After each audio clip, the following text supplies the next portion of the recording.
know, there is a popular proverb which says that talking to yourself is the first sign of madness.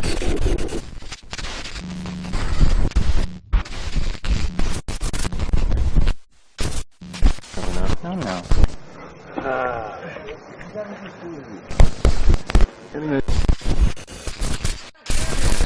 Puddles of their own vomit. I want someone who plays from his fucking heart.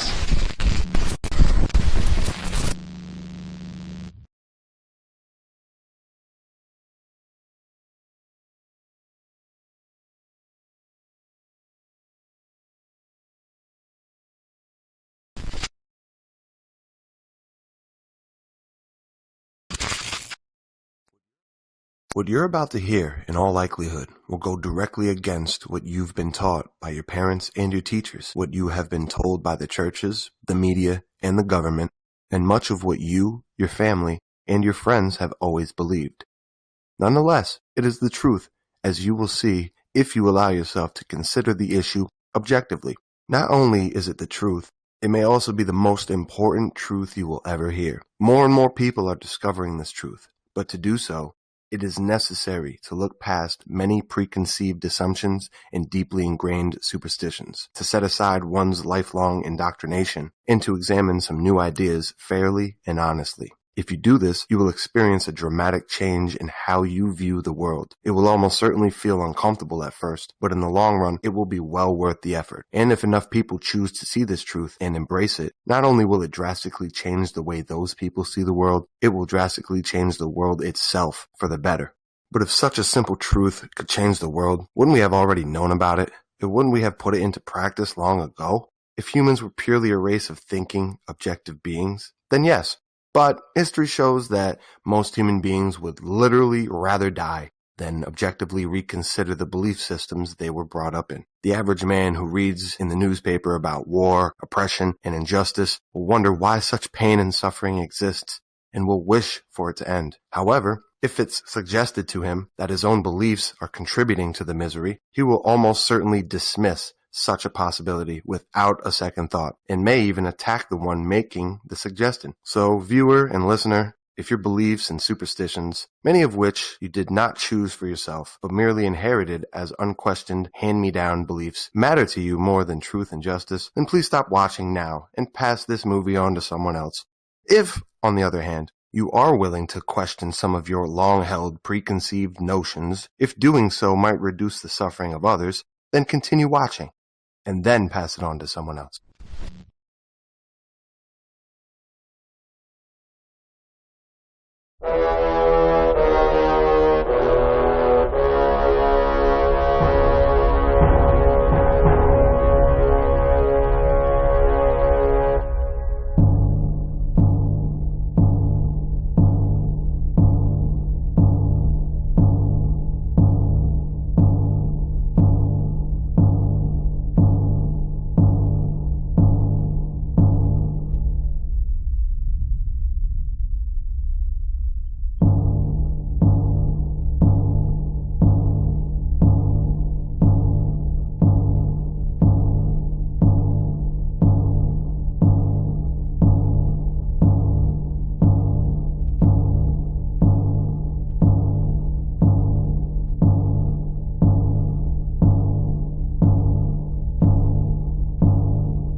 But you see, I learned to be suspicious of ways of bettering mankind that require the government to point a gun at innocent people and say, give me your money or I will kill you, which is what taxation always involves ultimately. We don't think of it because we just give them the money. We don't make push come to shove. But if you think it through, you'll realize that if you're adamant, if you're stubborn, if you say, no, I won't pay my taxes, and they issue you a summons, and you say, no, I won't go to court, and they come to arrest you, and you say, no, I won't be arrested, that you're getting perilously close to the point at which they either club you into submission and haul you off to jail, or they shoot you on the spot. Okay? You are not at liberty to decline these blessings. Okay? We're all supposed to pay when told to pay.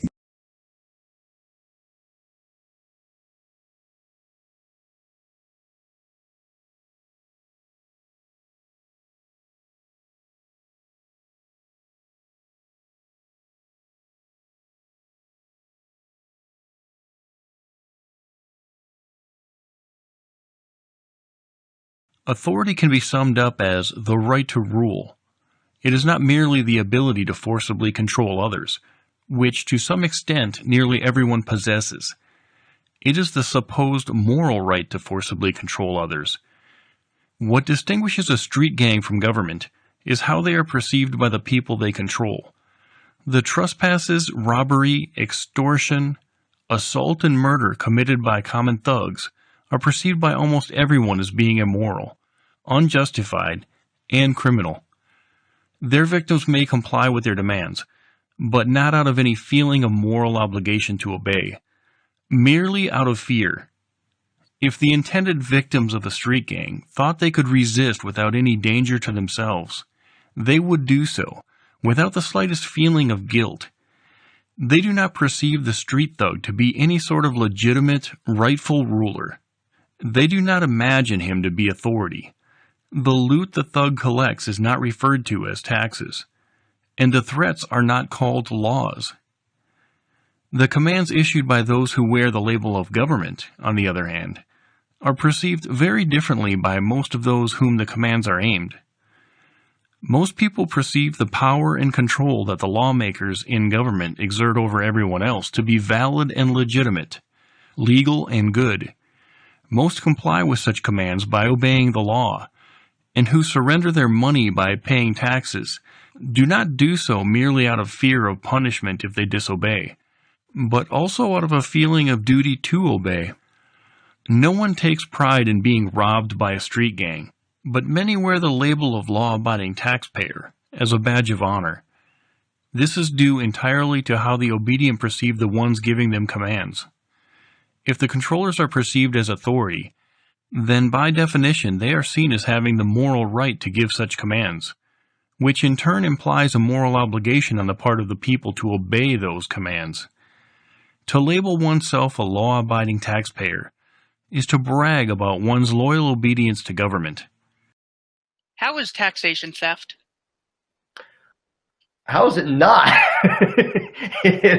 It's somebody saying, give me your money or I'll hurt you. And it actually came up before when people say, well, but they give us services. All right, well, if that's the justification, then give me $100 and tomorrow I'll give you a moldy sandwich and then we're good, right?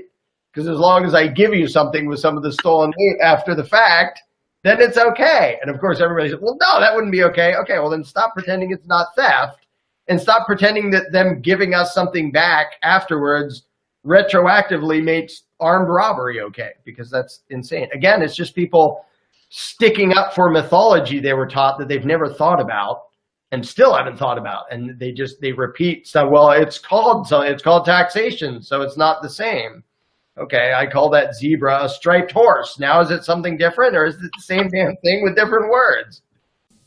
If we're being honest with ourselves, taxation's merely a euphemism for theft, violence, and slavery, the practices upon which it is actually based, and since no individual anywhere on earth has the right to claim ownership of the product of another's labor, such behavior can never be, quote, delegated to a group of people and called a right.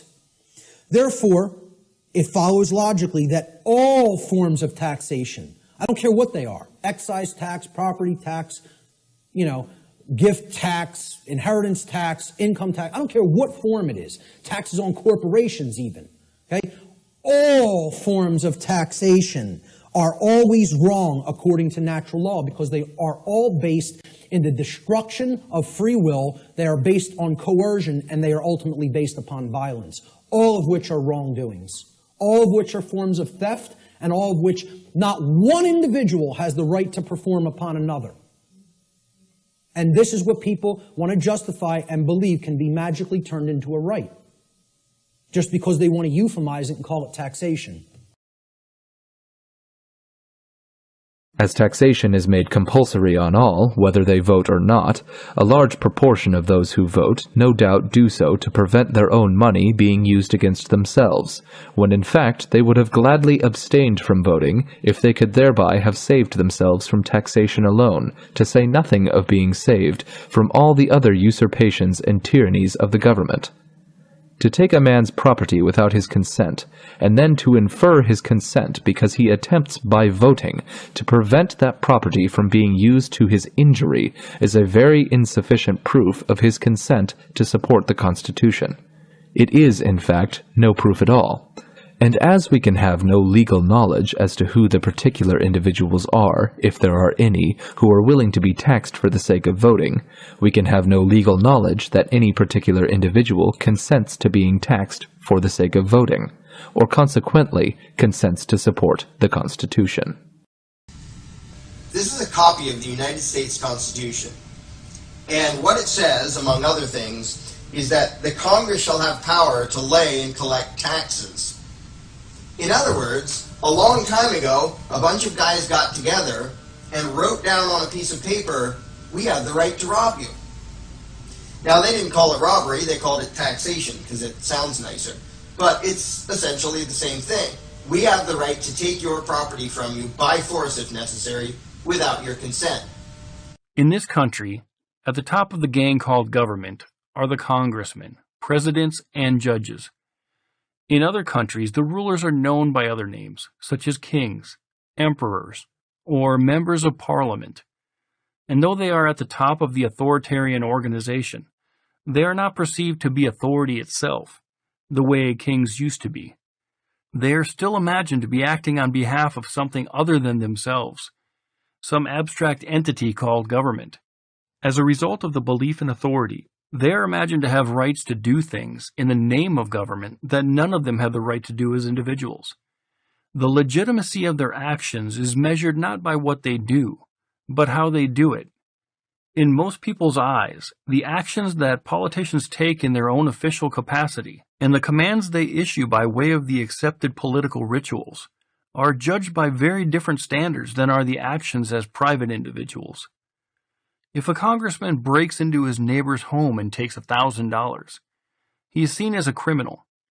If, on the other hand, together with his fellow politicians, he imposes a tax demanding the same $1,000 from the same neighbor, it is seen as legitimate. What would have been armed robbery would then be viewed by almost everyone as legitimate taxation. Not only would the congressman not be viewed as a crook, but any tax cheats who resisted his extortionist demands would be considered the criminals. I call myself an anarchist because I believe that theft is wrong. As a capitalist, I believe that I have the right to own that which I have worked and freely traded for.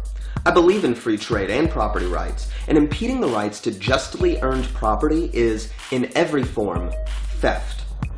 Morally, I realize that I'm not able to call for any system of taxation, even if my proposed system of taxation is somehow new and improved. Above that, everyone pays a flat tax of 10%. It is not enough to say that my preferred system of taxation is less terrible. To advocate taxation in any form is to say that the property rights quality of capitalism extends only to whatever percentage I deem acceptable. Because as a capitalist, I understand that property taxes are a method of the state requiring the payment of rent on property you already own, I understand that a failure to pay this tax is penalized by the confiscation of the property. Therefore, to advocate a property tax, I'm admitting that the state owns everything and merely rents it to its subjects. To advocate an income tax is to acknowledge that nobody owns the product of their labor. In this, they hold no property rights in themselves, because when I advocate an income tax, I understand that this means that I expect somebody to earn an income and then pay a percentage of that income to a ruling elite who earned nothing. And I understand that a failure to do this will result in the ultimate penalty of being held captive in a cage. Therefore, to advocate an income tax, I am admitting that the state owns the property in you. I realize that this is true for corporate taxes. because I'm able to recognize that the status of incorporation is merely a classification by which the state is able to tax my production in a different manner. I realize that the term corporation is merely a government-created category for one or a group of human beings so as to impose on them a different set of rules and tax them in a different manner. As a capitalist, I understand that sales taxes indicate that the state claims a commission on every transaction that takes place within its borders. And here's your receipt. Whoa, that's high. Yeah, it's a sales tax. Without paying this commission, the transaction cannot legally take place. This, I understand, is not free trade. And I understand that a tariff is the same commission imposed on transactions with people who are not the subjects of the tax-imposing state. I realize, too, that a tax on inheritance is an admission that our children have no right to the properties we labored for, intending to pass along. I understand that everything that I choose not to consume myself will be consumed by the state. In this, I realize that in life, I am nothing more than a steward for the state's property, and in death, I return it to its rightful owners, none of whom earned it. And as a capitalist, I understand that a tax on earnings in the form of capital gains indicates that it is not enough to have earned my wealth, but if I am to continue investing it in a productive capacity, I must continue to pay a tithe to the true owner of my wealth, the state. But most importantly, I realize that to impose a tax, it must be enforced. I realize when I pay my taxes that I only do this because if I do not, eventually men will be sent to my house with guns. These men with guns, if I continue to refuse payment, will take me away by force and lock me in a cage. If I dare to resist these men and their guns, they have been granted the right to shoot and kill me. And in this, I realize that every form of taxation is collected at gunpoint. Every form of taxation is a manner of theft. And like many anarchists before me, I understand that to justify robbery, one must merely call themselves the government. I'm an anarchist because I know that the state does not exist by producing, but rather by stealing from those who do. I'm an anarchist because I believe that theft is immoral. What the hell is this, Lester? Some kind of prank? No, just a seat, Harold. Something you understand all too well. Wait just a minute, I Lester. have been waiting 8 long years, Harold. 8 years you've been conspiring with others to steal all that I've worked and planned for. And you've managed to do it all through one of the most conniving methods known to civilized man, taxes. The Internal Revenue Code is a massive part of the laws of the United States of America. It is complex. I dare say no single human being, even the most expert tax lawyer, understands all of it. Many provisions are almost incomprehensible, except perhaps to that most expert tax lawyer. And even he is probably uncertain about many details. Yet one thing is certain. Virtually nothing in the code is there by accident. Every incomprehensible provision is there to serve the interest of someone who made it worthwhile for a politician to direct his staffers to put it there at an opportune point in the legislative process. You didn't determine any of these provisions. Unlike those who did put them in there, often with billions of dollars at stake, you don't count. Your role in the entire taxing affair is simple and normally boils down to 2 things. One is to pay the amount that the IRS tells you to pay, and the other is to be punished with the penalties and interest if you don't satisfy the IRS. A third, of course, thankfully never reached by most people, is to go to prison for tax fraud. Imagine that. Tax fraud. The mind rebels at the very concept. It's as if Jesse James rode into your town, took everyone's wallet and watch, and then shot a few people for failing to hand over everything the James gang demanded. Every tyrannical regime in history was funded and manned and carried out by law-abiding taxpayers. It is nothing to be proud of. And people don't even think about the terms they use. Law-abiding. That doesn't mean good. It means you're doing whatever the hell the politicians tell you to.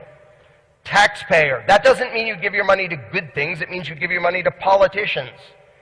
It is the essence of Stockholm Syndrome to be proud to say, I do what the politicians tell me and I give them my money. And that's what law-abiding taxpayer means. Every regime, every army, government doesn't create any wealth, it steals it. It steals it from law-abiding taxpayers. Now, I can sympathize with people who get robbed and out of self-preservation go along and they give, they hand over money, like, the victim of a carjacker. If a carjacker steals your car and you give them the keys to avoid getting your head blown off, it doesn't mean you advocate carjacking. And for the people who, pay up to avoid being caged or robbed or whatever else, I can at least understand that. But when you express pride in it, that's utterly insane. Well, I'm proud to pay my taxes. No, you're not. That's the lie you tell yourself to deny the fact that you're a victim. You're enabling your abuser. And that's why I use the term battered citizen syndrome. Because that's really what it is. It's an exact parallel.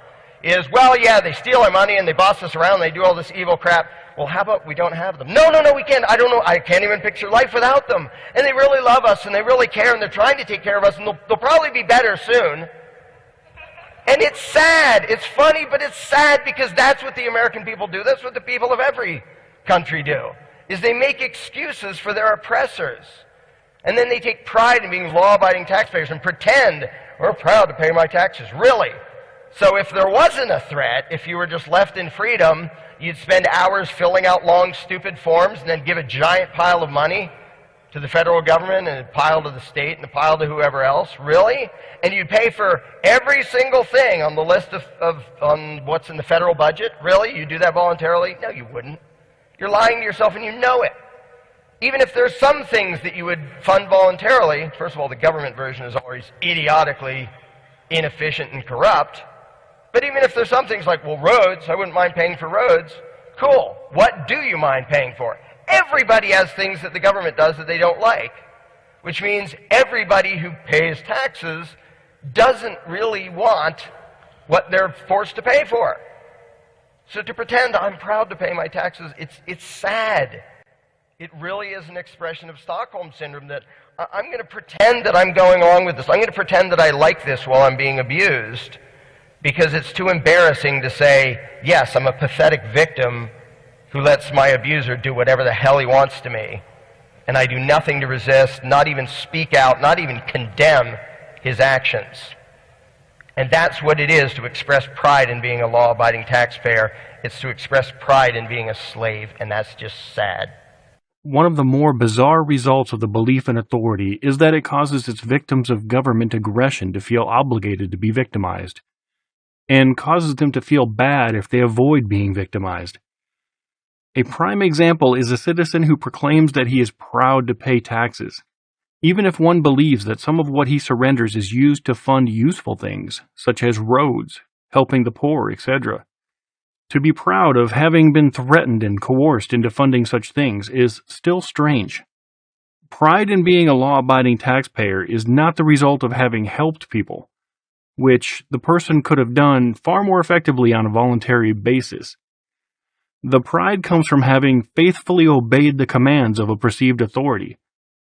By analogy, a man may feel good about having freely given to someone in need, but he would not take pride in getting robbed by a poor man. Probably the only situation in which one brags about having been forced to do something occurs in the context of one who believes he is obligated to obey a perceived authority.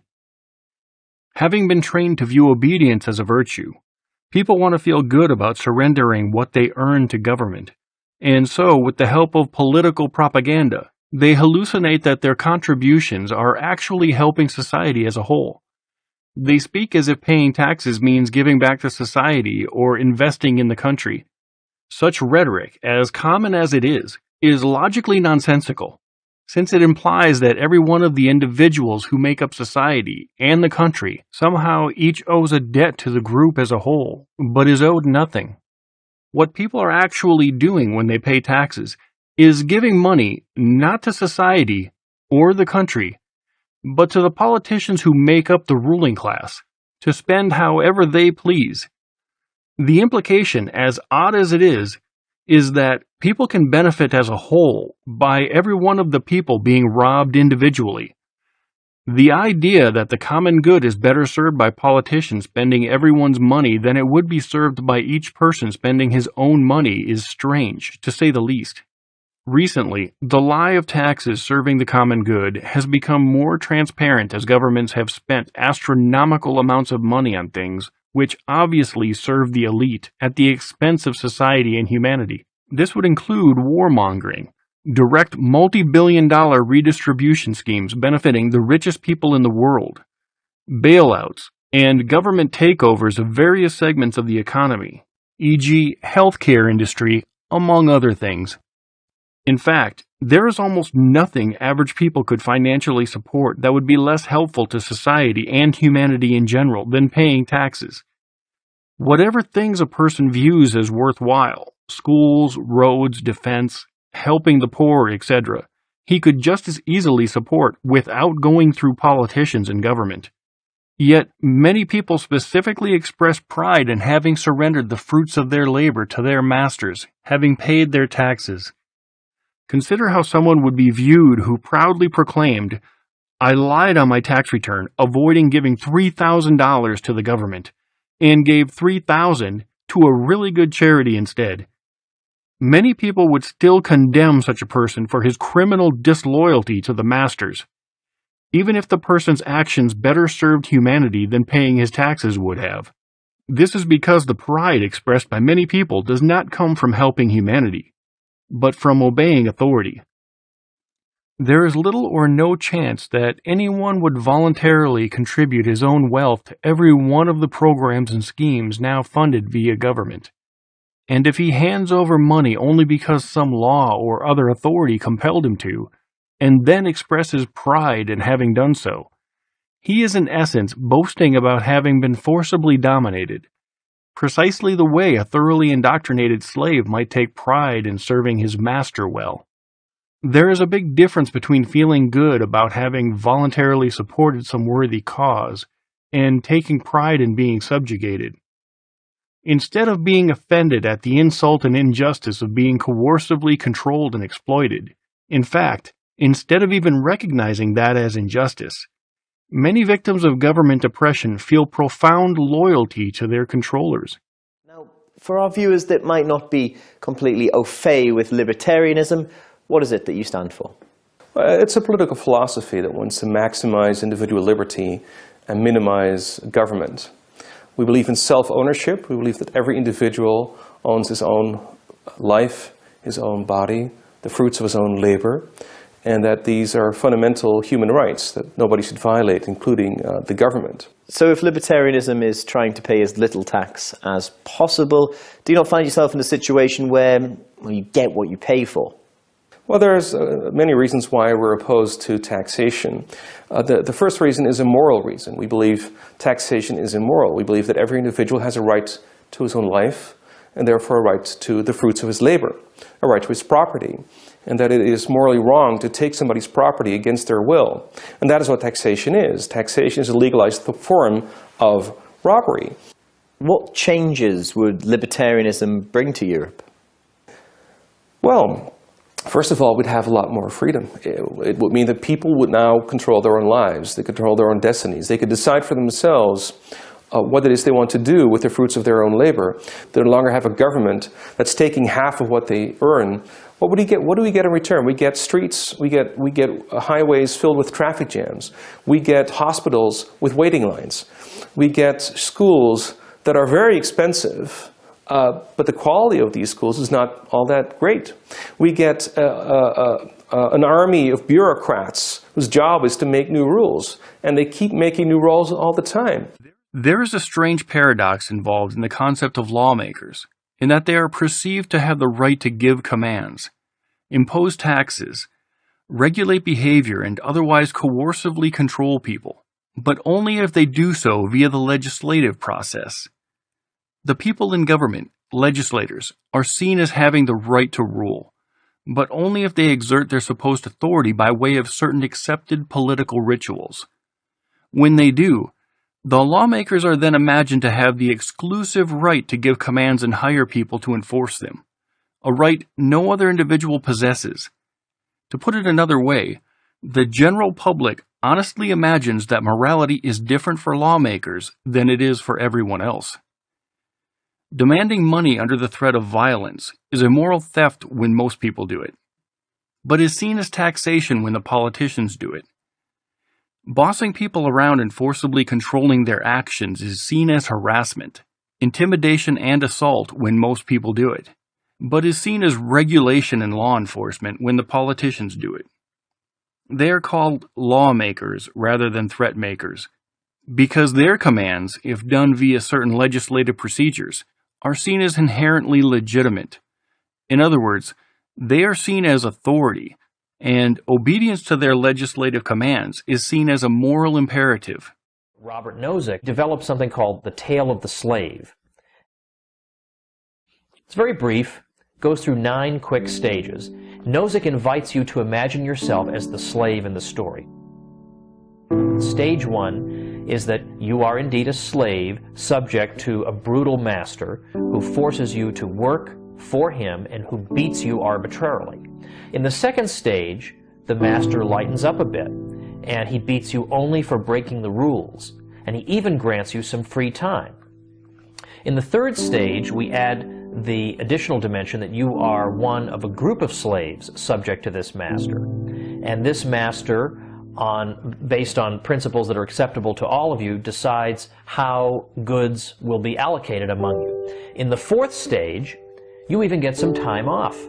You have to work for the master for only 3 days per week. The other 4 days are your own. In stage 5, you even get to work wherever you want, but you have to remit to the master 3/7 of your wages to correspond to the 3 days out of 7 that you once worked for him. He also retains the right to recall you into service in emergencies and to increase at any time the fraction of your wages to which he lays claim. Then, in stage 6, everyone, all let's say 10,000 slaves, except you, are granted the right to vote. So they get to decide what is allowed and what is not allowed. They get to decide what fraction of your wages will be taken away and what outlets the money will be spent on. In stage 7, you still don't have the right to vote, but you are allowed to try to persuade those who can vote to exercise their powers in a particular way. In stage 8, you are granted the right to vote, but only to break a tie. You write down your vote, and if a tie should occur, your vote is opened up and recorded. No tie has ever occurred. Finally, in stage 9, you are fully granted the right to vote. But this simply means, functionally, that as in stage 8, in case of a tie, your vote carries the issue. But there has never been a tie. Nozick's question is this: at what stage between 1 and 9 did this become something other than the tale of a slave? That's the kind of mind-blowing question that makes you rethink everything you've been taught about taxation and society, government. It's the kind of thing that makes you skeptical of government propaganda from that moment on. And that's precisely why Nozick's question is never asked. If a slave can be convinced that he should be a slave, that his enslavement is both proper and legitimate, that he is the rightful property of his master, and that he has an obligation to produce as much as possible for his master, then he does not need to be physically oppressed. In other words, enslaving the mind makes enslaving the body unnecessary. And that is exactly what the belief in authority does. It teaches people that it is morally virtuous, that they surrender their time, effort, and property, as well as their freedom and control over their own lives, to a ruling class. Many people express pride at being law-abiding taxpayers, which means only that they do what the politicians tell them to do, and give the politicians money. When confronted with the idea that it is wrong for them to be forcibly deprived of the fruits of their labor, even if it is done legally, such people often vehemently defend those who continue to rob them, insisting that such robbery is essential to human civilization. Of course, they do not use the term robbery to describe the situation, though they are well aware of what would be done to them if they refused to pay. Likewise, When one person objects to the level of taxation or other forcible control being inflicted upon him by those in government, others who are also being oppressed will often condemn the one who is objecting, telling him that if he does not like how he is being treated, he should leave the country. Maligning a fellow victim for complaining about it is a sure sign that a person actually takes pride in his own enslavement. Frederick Douglass, a former slave, witnessed and described that exact phenomenon among his fellow slaves, many of whom were proud of how hard they worked for their masters and how faithfully they did what they were told. From their perspective, a runaway slave was a shameful thief, having stolen himself from the master. Douglass described how thoroughly indoctrinated many slaves were, to the point where they truly believed that their own enslavement was just and righteous. I have found that to make a content slave, it is necessary to make a thoughtless one. It is necessary to darken his moral and mental vision, and, as far as possible, to annihilate the power of reason. He must be able to detect no inconsistencies in slavery. He must be made to feel that slavery is right, and he can be brought to that only when he ceases to be a man. Though slavery is no longer practiced openly, the mentality of loyal subservience remains. Most people today detect no inconsistencies in allowing a ruling class to forcibly extort and control everyone else, and in fact feel that such extortion and oppression is right, to the point where many feel actual shame if they are caught keeping what they earn and running their own lives. It is one thing to feel shame at having been caught stealing, or defrauding, or committing aggression, but it is quite another for someone to feel shame about having done something which, if not for politician decrees, laws, he would have seen as perfectly permissible. Such shame does not come from the immorality of the act itself. It comes only from the imagined immorality of disobeying authority, i.e., breaking the law. Looking at the statistical facts demonstrates the power of this belief in authority. In the United States, about 100,000 IRS employees extort about 2 million victims. Those being robbed outnumber the robbers by about 2,000 to 1. This could never be accomplished by brute force alone. It continues only because of those being robbed feel a duty to be robbed, and imagine such robberies to be legitimate and valid. The same is true of many other laws, which are generally obeyed even though the enforcers are always hugely outnumbered by those they seek to control. The high levels of compliance do not come so much from fear of punishment as from the feeling among those being controlled that they have a moral obligation to cooperate with their own subjugation.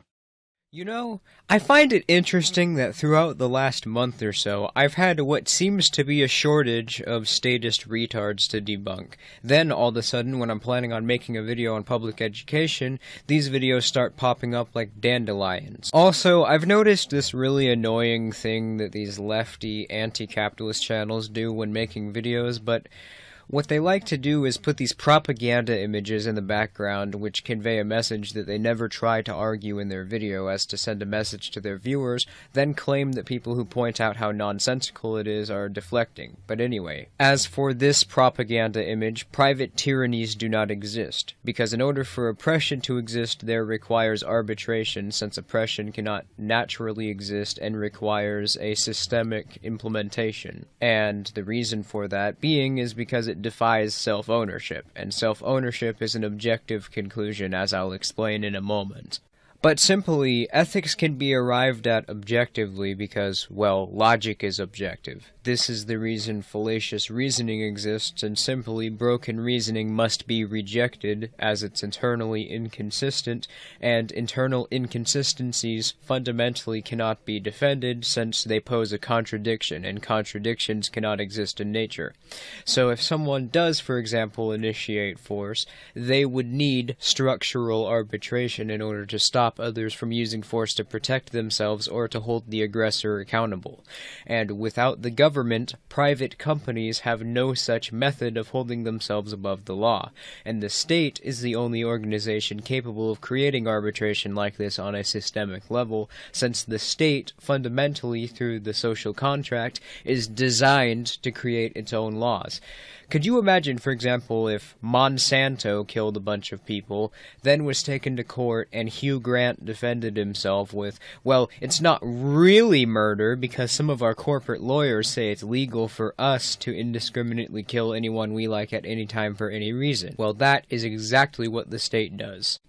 The argument that taxation is theft, and oh boy do I wish that ANCAPs and libertarians would try moving to Somalia for a bit. Somalia is not, nor was it ever, an anarchist society. Somalia currently has a government, and the period most statists falsely refer to as a period of anarchy, which was Somalia's transitional government period, which lasted from 1991 to 2012, was multiple different governments fighting for centralized control of the country. So not only was there a government, but it's literally the most statist place on earth.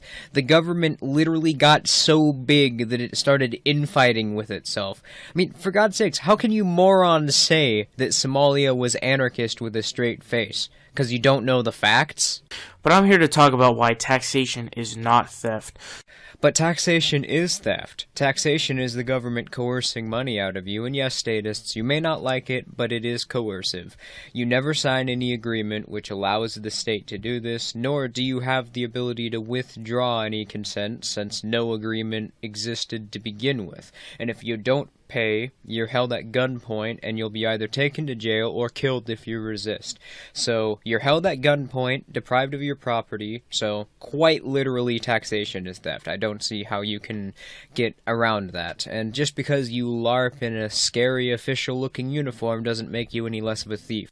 Statists often defend taxation by arguing that the forced confiscation of wealth by government becomes retroactively justified when some of the confiscated money is spent in a way that benefits the one from whom the money was taken, or at least benefits society in general. For example, a statist may argue that if someone drives on a road that was funded in part by money taken from that person, or indirectly benefits from others being able to use the road, then that person should not complain about having been taxed to fund it. Ignoring the true nature of the situation, statists mischaracterize this as simply paying for services, but no one would make a similar argument when authority is not involved. Suppose, for example, that a restaurant delivered a meal to someone who had not ordered it, and then sent over armed thugs to collect $100 from that person.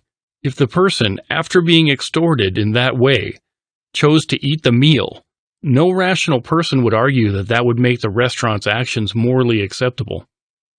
Yet that is exactly analogous to the usual view of statists, that if someone benefits from government services, he should not complain about taxes.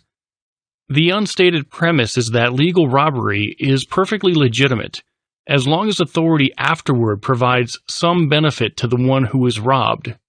And it seems to make little difference to statists whether such a benefit is only indirect, or is horrendously expensive, or is combined with all sorts of other things which do not benefit the person at all, or which the person morally opposes, e.g. funding war or abortion, or some religious or anti-religious agenda. This is because statists believe that ultimately it is the prerogative of those in authority, not those who earn the money, to decide how wealth should be spent, and that, as long as the ruling class claims to be robbing and controlling the people for their own good, the peasants have no right to resist whatever coercion and violence the masters deem necessary. Now, also, you are receiving things in return. It is not theft if you are receiving things in return. No. Theft is simply when you forcefully take someone else's property. What the thief does with your property after they steal it from you is irrelevant to the fact that they stole it. You are funding the police department, the fire department, the military defense, social welfare, all kinds of different infrastructure, all kinds of different things. Public roads, you can't tell me you don't use public roads. You can't tell me you didn't call the police, the firefighters, And as noted before, there is absolutely no reason why these things can't be funded privately and voluntarily. No, the military defense is something that you can't even choose to do. That's something that defends the country.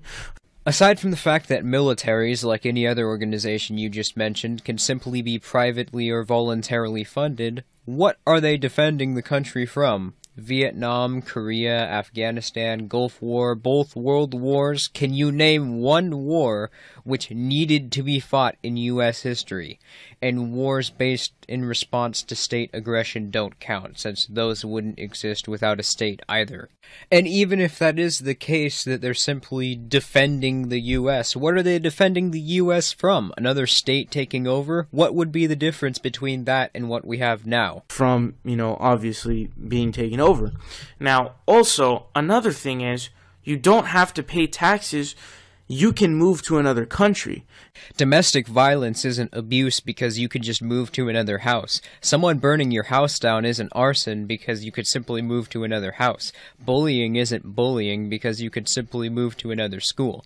Yeah, this is a logical fallacy known as ergo decado, and it's surprisingly common as a response from statists. Well, shouldn't find it too surprising, considering that these dopes think that you wouldn't have rights without the state. Now, if you've been in the country and you've received all those goods that the government has given you, then yes, you have to pay taxes, or you're going to have to get a punishment, because otherwise people wouldn't pay taxes. Great, so you just BTFO'd your own argument by admitting that taxation is theft, since force is required to sustain it. Also, nice circular logic. You've had your fun. Now I want to know. What do you want? What does he want? He wants it on the deal. That's what he wants. He's not getting any of my share, okay? This is your kid. You can split with him. I don't want any money. I think stealing is wrong. Oh, you think stealing is wrong, huh? How come you stole the coins from us, huh? Hey, here, little. Do you mind? Please, all right. Listen, you don't understand this, Tim. You know who those coins belong to? Well, me right now. They don't belong to anybody, Tim. They used to belong to this little old lady, but she died. And the government, the state, confiscated them. They stole them, Tim. And now they're trying to sell them. And you know where that money's going to? To buy limousines for fat cat politicians. That's where. But you know what I'm going to do? See, I'm going to buy the place I work, the bakery. I'm going to expand. I'm going to hire more people. Those people will pay more taxes. And eventually, the government will make its money back. And your dad will have a respectable business. No more crime. He's through. He's straight, Tim. So what you're saying is, you want to go straight. But in order to do that, you have to steal? Yeah.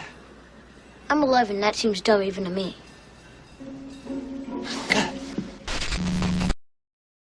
In Europe, the nominal rulers, the emperors and kings and parliaments, are anything but the real rulers of their respective countries.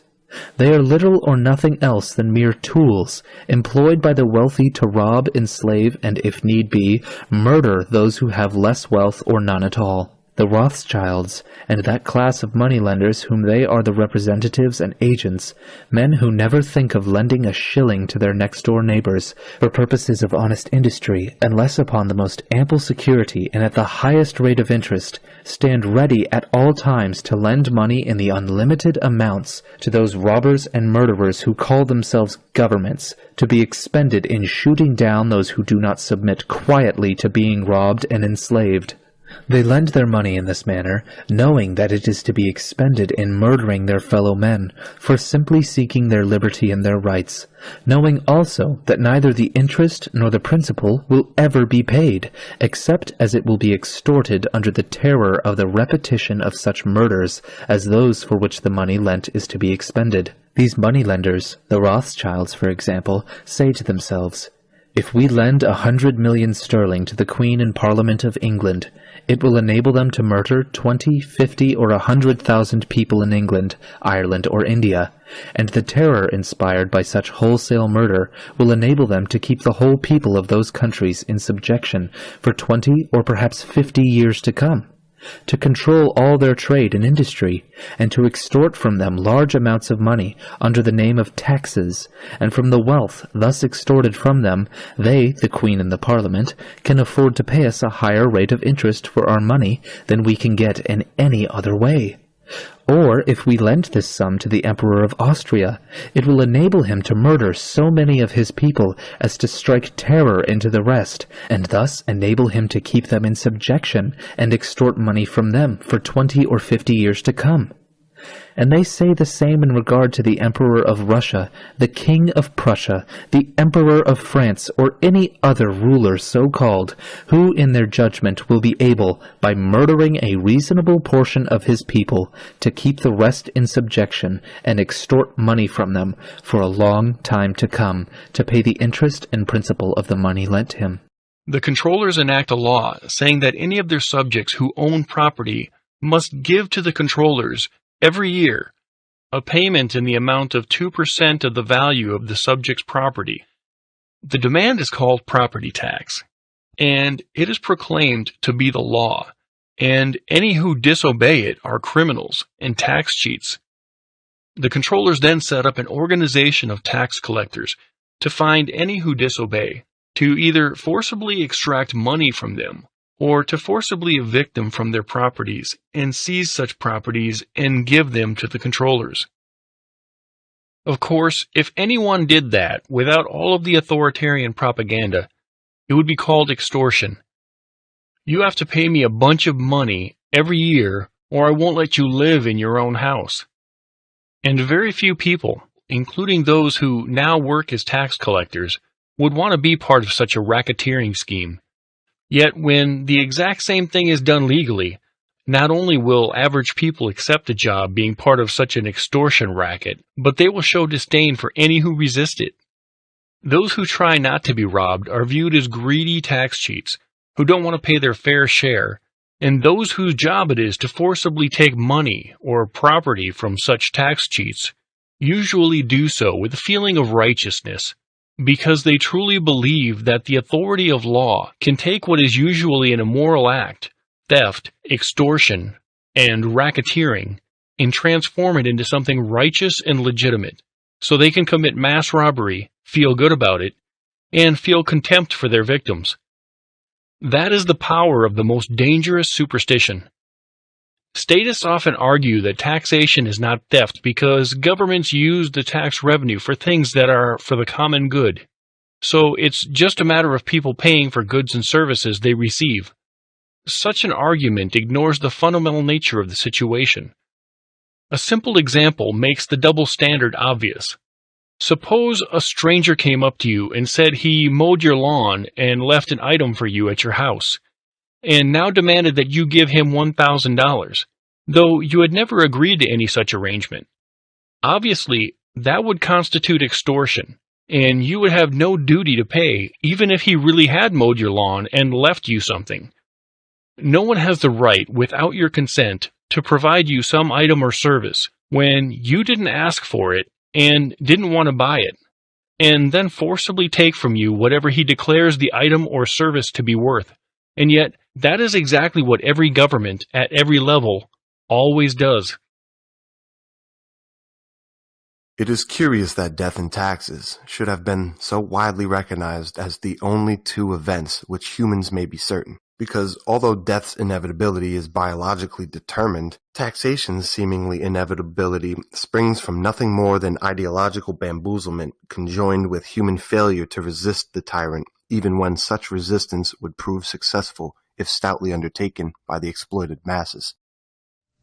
If you're like 99.999% of the population, you have accepted as unquestionable gospel the notion that this piece of paper gave to some mere mortal human beings the moral right to forcibly confiscate wealth from other people and call it taxation. In fact, if you're like 99.999% of the population, you've never even thought about this until right now. The IRS, it's hundreds of offices across the country, it's 100,000 employees, all the properties they've seized, all the bank accounts they've wiped out, all the people they've prosecuted and thrown in prison, all federal taxes, income, estate, employment, excises, all of them, all federal tax collection stems from this scribble of ink on a piece of parchment. This is supposedly the source of the authority for every bit of that. These few words scrawled on a piece of parchment a couple hundred years ago. By writing this, they claim to bestow upon those people calling themselves Congress a right that you don't have and I don't have. the right to take money by force, if necessary, from other people. The notion that man-made law can negate the usual rules of civilized behavior has some fairly terrifying ramifications. If government is not limited by basic human morality, which the very concept of authority implies, by what standards or principles would government action be limited at all? If 30% taxation is valid, why would 100% taxation not be valid? If legal theft is legitimate and just, why couldn't legalized torture and murder be legitimate and just? If some collective need requires society to have an institution that has an exemption from morality, why would there be any limits on what it can do?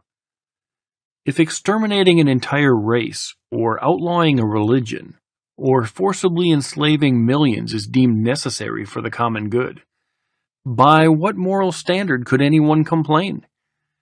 Once they have accepted the premise of authority, all belief in government rests on the idea that the common good justifies the legal initiation of violence against innocents to one degree or another. And once that premise has been accepted, there is no objective moral standard to limit government behavior. History shows this all too clearly. Let's look at this scenario. So there's our world, and there's two people, okay? Two well-groomed businessmen. And they're, we're going to look at it at an instance. Let's look at taxation, the concept of taxation. Is taxation of any kind a right or a wrong? Is it morally acceptable and justifiable, or is it something that is actually a wrong? So let's look at what taxation really is. And again, we're not going to euphemize. We're going to talk about it straight on. So here's what taxation is. It's not what I believe it is. I'm getting down to the heart of the matter and describing what it actually is. Taxation is the claim that a specific group of people who call themselves government have been given a, quote, right. They've been delegated a right. Okay? We've written down a law, and we say this people calling themselves the government and the IRS have a right to do this particular action, this activity, okay? This behavior. They've been given a right to confiscate, unwillingly, I might add, an arbitrarily chosen percentage of the product of another individual's labor. Now let me just start with this, right? You ask anybody, how many are you going to voluntarily pay more taxes? Nobody will raise their hand. And you say, why not? Well, because I could barely afford to pay the ones I'm paying now, and I don't want to volunteer any more money toward that endeavor. Quite frankly, I want my resources for myself to use as I see fit voluntarily. But if the government then said, well, your taxes are going up by 5%, how many people would pay them? Most people would. Because subconsciously or consciously, they recognize they're under coercion. They're actually under duress. They're being told that if they don't give this at the command of the people who are confiscating it, that some form of violence will be conducted upon them, whether through the form of fining them and saying, we're going to take more of your resources, whether by saying, we're going to throw you in a cage and make you stay there for as long as we say you need to stay there, okay? Or by actually conducting actual physical harm upon them. So, again, we're saying that this quote-unquote right is given to individuals who call themselves government, and then they have the right to confiscate this arbitrarily chosen percentage of the product of another individual's labor. Because that's what money is, okay? Or that's what, whatever we make through what we work, that's the product of our labor. We work and then we get compensated for it. So that's in exchange for labor that we have done. That's our property, because we gave labor in return for that. So this is done whether or not the other agrees to share that product voluntarily. It's not a voluntary process. Coercion is involved. Taxation is enforced by the threat of violence, which is behavior that will result in bodily harm, or imprisonment, which is the taking away of physical freedom of movement, if those from whom the product is being seized attempt to resist this confiscation. This practice is always, quote, justified, and the word justify actually breaks down etymologically. The word justify means to create a right. That's what justify actually means. Jus in Latin means right or law, and then facere means to create or to make. So to justify means to create right, to make a right up and conjure it into existence. So it's always justified or made into a right, quote unquote, by those who claim that such a practice is necessary and required to, quote unquote, uphold the common good. This is the justification offered for the seizure of the product of people's labor involuntarily. Now, if we are honest with ourselves, if we define the concept of slavery, and I think this is a good definition for slavery, would it be fair to say slavery is the involuntary confiscation of 100% of the product of the labor of another human being? That be a fair definition? You're saying you're working, I'm going to take whatever you generate as a result of that work that you're doing. It doesn't belong to you. The product of your labor doesn't belong to you. All of it belongs to me. So you work for me. I take everything that you have been able to amass or create through the labor that you have done. I think everybody here would agree that's slavery. That's as good as a definition of slavery as you're probably going to get. I mean, we can come up with some other definitions that involve coercion and physically shackling and keeping people. But if we really are honest with ourselves, what is the purpose of slavery to begin with is to make others work for free and then take all of the product of the labor. That's what slavery was conducted for. Okay? So, if we're defining slavery as the involuntary confiscation of 100% of the product of the labor of another human being, we should be able to clearly see that there is no magical percentage to which we could lower this number that would no longer make it slavery. So I ask people, if the person who's saying I'm going to confiscate 100% of your labor and keep it for myself would say, well, I'm going to take 75%. I'll take 3/4. You can keep 1/4 of what you've created.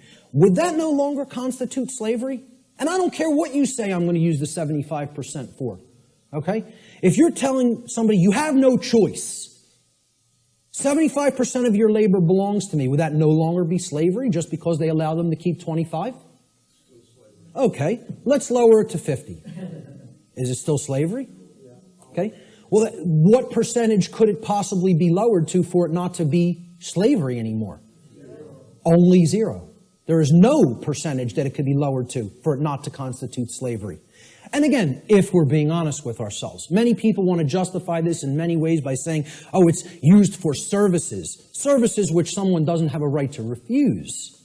You know, I tell people, hey, if I said to you, I'm a computer technician. You own a computer? Okay, I'm now your computer technician. You're not allowed to refuse my services. Just think about that for a moment. You may not refuse that I am now providing the service for your computer to keep it in good shape. Okay? First of all, what have I just taken from that gentleman? Right to choose. Free will. Right there, that's slavery. I don't even have to keep going and say, hey, if you refuse, or whether you want or don't want my computer services, I'm now your technician, and I need $200 every year.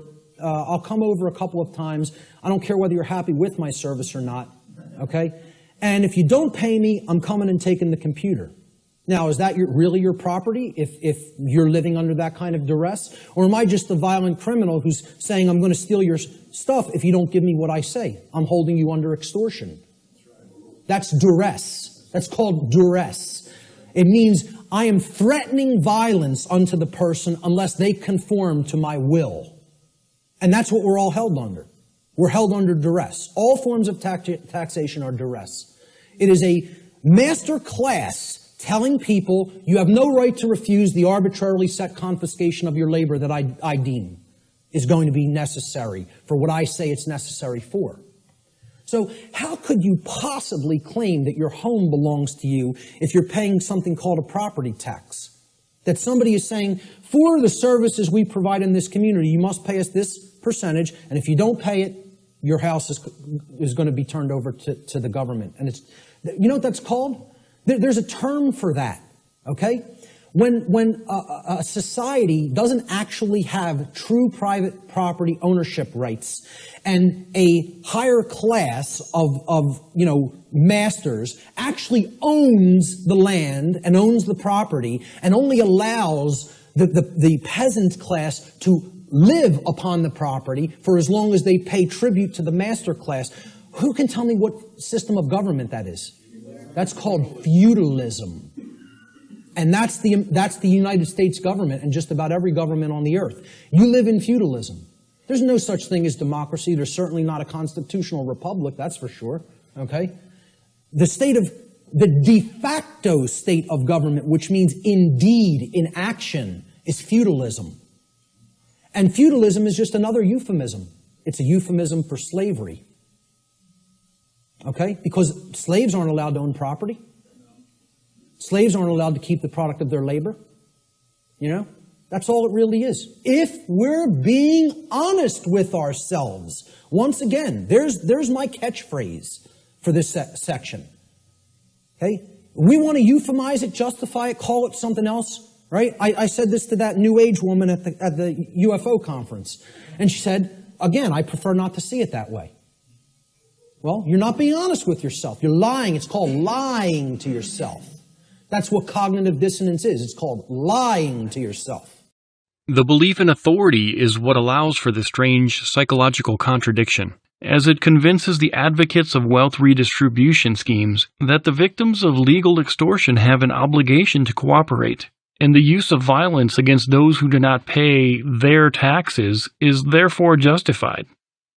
As a result, the basic measure of morality and virtue is turned completely on its head, with the welfare advocates viewing themselves as compassionate for advocating violent theft, while viewing as despicable criminals any who try to avoid or resist that violence. Similarly, advocates of Social Security, a Ponzi-style wealth redistribution scheme, imagine themselves to be caring and compassionate. Blinded by their belief in government, they fail to recognize that they are not only forcing people into what is falsely represented as a government-run retirement scheme, but are also adding insult to injury by insinuating that the people cannot and should not be trusted to plan for their own futures. It takes a serious disconnect with reality for someone to vehemently support coercing people into participating in an investment program which invests in nothing and has no assets, and which has a return far worse than most real investments, and actually does not guarantee any return at all, and then feel noble and charitable for having forced people into such a scheme? Not only is there no Social Security account, individually or collectively, that is paid into, but the U.S. Supreme Court, in Fleming v. Nestor, 363 U.S. 603, has made it clear that no one has any contractual rights to any Social Security benefits at all, regardless of how much they have paid into the system, and that Congress can shut off any or all benefits at any time it wants. The payment of taxes being compulsory, of course, furnishes no evidence that anyone voluntarily supports the Constitution. 1. It is true that the theory of our Constitution is that all taxes are paid voluntarily, that our government is a mutual insurance company voluntarily entered into by the people with each other, that each man makes a free and purely voluntary contract with all others who are party to the Constitution, to pay so much money for so much protection, the same as he does with any other insurance company, and that he is just as free not to be protected and not to pay tax as he is to pay a tax and be protected. But this theory of our government is wholly different from the practical fact. The fact is that the government, like a highwayman, says to a man, your money or your life. And many, if not most, taxes are paid under the compulsion of that threat. The government does not indeed waylay a man in a lonely place, spring upon him from the roadside, and holding a pistol to his head, proceed to rifle his pockets. But the robbery is none the less a robbery on that account, and it is far more dastardly and shameful. The highwayman takes solely upon himself the responsibility, danger, and crime of his own act. He does not pretend that he has any rightful claim to your money, or that he intends to use it for your own benefit. He does not pretend to be anything but a robber. He has not acquired impudence enough to profess to be merely a protector, and that he takes men's money against their will merely to enable him to protect those infatuated travelers, who feel perfectly able to protect themselves, or do not appreciate his peculiar system of protection. He is too sensible a man to make such professions as these. Furthermore, having taken your money, he leaves you as you wish him to do. He does not persist in following you on the road against your will, assuming to be your rightful sovereign on the account of the protection he affords you. He does not keep protecting you by commanding you to bow down and serve him, by requiring you to do this and forbidding you to do that, by robbing you of more money as often as he finds it in his interest or pleasure to do so, and by branding you as a rebel, a traitor, and an enemy of your country, and shooting you down without mercy if you dispute his authority or resist his demands. He is too much of a gentleman to be guilty of such impostures and insults and villainies as these. In short, he does not, in addition to robbing you, attempt to either make you his dupe or his slave. The proceedings of those robbers and murderers who call themselves the government are directly the opposite of these of the single highwaymen. In the first place, they do not, like him, make themselves individually known, or consequently take upon themselves personally the responsibility of their acts. On the contrary, they secretly, by secret ballot, designate some one of their number to commit the robbery in their behalf, while they keep themselves practically concealed. They say to the person thus designated, "Go to A. B. and say to him that the government has need of money to meet the expenses of protecting him and his property. If he presumes to say that he has never contracted with us to protect him, and that he wants none of our protection, say to him that that is our business and not his, that we choose to protect him, whether he desires us to do so or not, and that we demand pay, too, for protecting him. If he dares to inquire who the individuals are who have thus taken upon themselves the title of the government, and who assume to protect him, and demand payment of him, without his ever having made any contract with them, say to him that that too is our business, and not his, that we do not choose to make ourselves individually known to him, that we have secretly, by secret ballot, appointed you our agent to give him notice of our demands, and if he complies with them, to give him, in our name, a receipt that will protect him against any similar demand for the present year. If he refuses to comply, seize and sell enough of his property to pay not only our demands, but all your own expenses and trouble besides. If he resists the seizure of his property, call upon the bystanders to help you. Doubtless some of them will prove to be members of our band. If, in defending his property, he should kill any of our band who are assisting you, capture him at all hazards, charge him in one of our courts with murder, convict him, and hang him.